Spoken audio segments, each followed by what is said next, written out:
Hello there, crafty friends. I hope you're doing well. I'm Lubomira and thank you for joining me today. If you are new to my channel, welcome. Make yourself at home and I invite you to check out more of my videos. For those of you returning, thank you for taking the time out of your day to spend a few crafty moments with me. I appreciate being able to share my projects with you and I hope you enjoy the time we spend together as well. Now that you're here, remember to like and subscribe to my channel. By hitting that little bell, you'll get notified every time I post something new and you'll never miss out on any of the crafty goodness.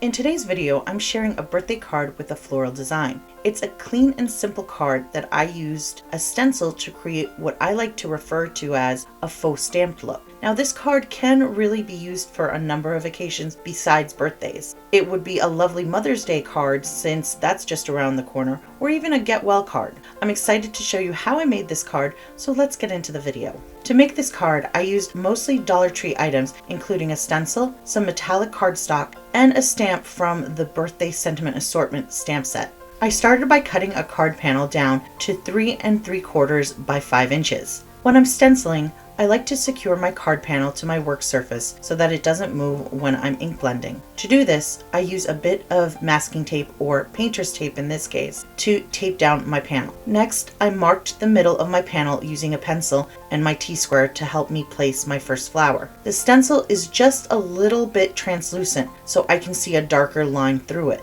I placed the flower straight so that the stem lined up with the mark I made. When I had the flower in the right position, I taped it down using the same painter's tape so it wouldn't move.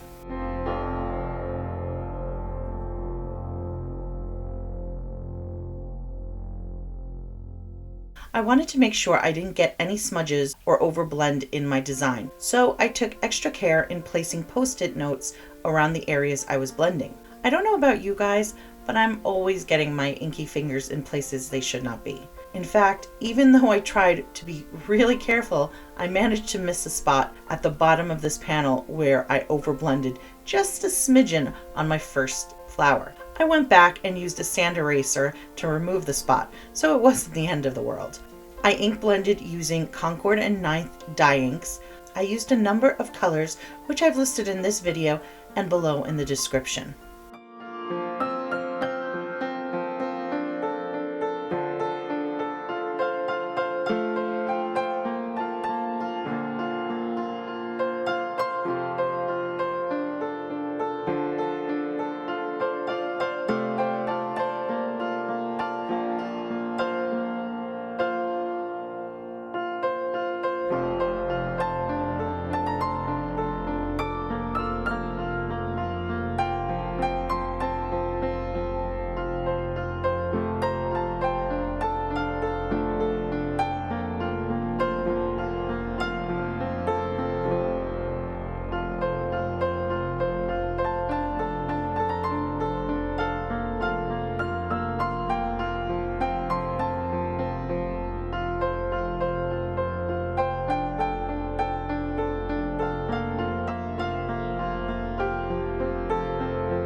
After I had my first flower blended, I used my pencil and T-square to make another 2 marks at the bottom of my panel. I wanted all the stems of my flowers to start at the same height. I used the first flower as a guide and made the marks for the other 2. As for how far I set flowers apart, I used my craft mat and placed each flower 1 inch from the edge of the panel. In other words, I had the left flower on the 1 inch mark and the right flower on the 4 inch mark, since my panel was 5 inches wide. I'm usually not this precise when it comes to my cards and measuring, but once in a while my OCD does kick in and I can't help it. After making my marks, placing the flowers was easy, and I continued the blending process on the next 2 flowers as I did before.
After finishing the blending, I removed all my tape and post-it notes, and I erased my pencil marks as well. To create the faux stamped look, I brought back my stencil and lined it up with each flower before tracing the design using a black micron pen. This is a very old school technique that sometimes gets overlooked. It works well on stencils that aren't too detailed and have larger areas to trace, although you can do it on more intricate stencils. For the best results, you want a fine pen that leaves a smooth line and flows well without seeping under the stencil. If you want to get really fancy, you can use various colors of ink, maybe even metallic ones that give a shiny finish like a foil. I kept it simple, but have fun and do what you think is best.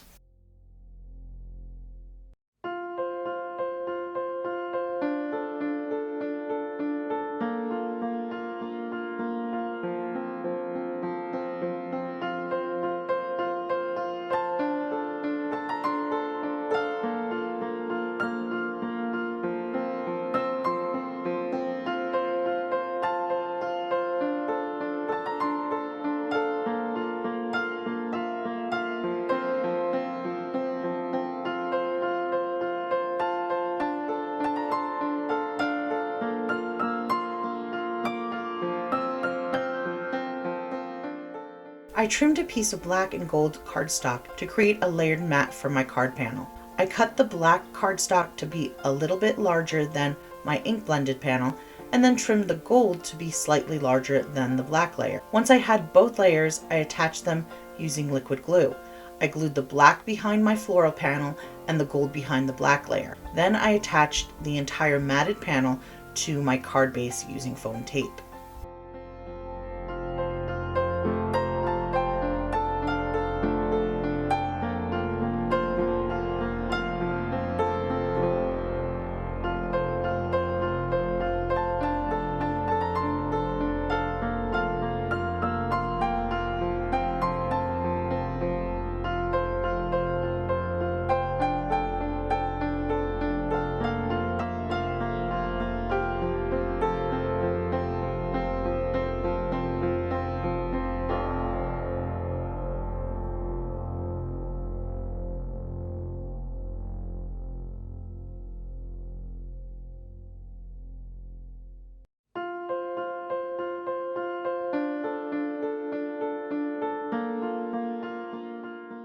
I'd heat embossed the greeting "Happy Birthday" onto a black piece of cardstock. I first prepped my cardstock with an anti-static tool and stamped the sentiment in Versamark ink. After stamping the sentiment, I sprinkled gold embossing powder over the wet ink and heat set it with my heat tool.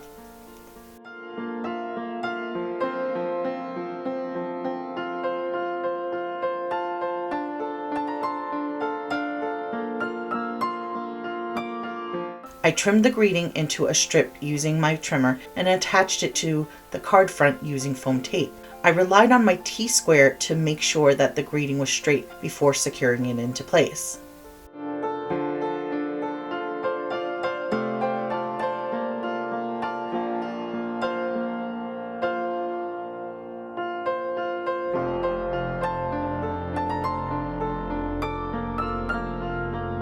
Lastly, I used some clear drops to fill in portions of my flowers. I attached them using liquid glue.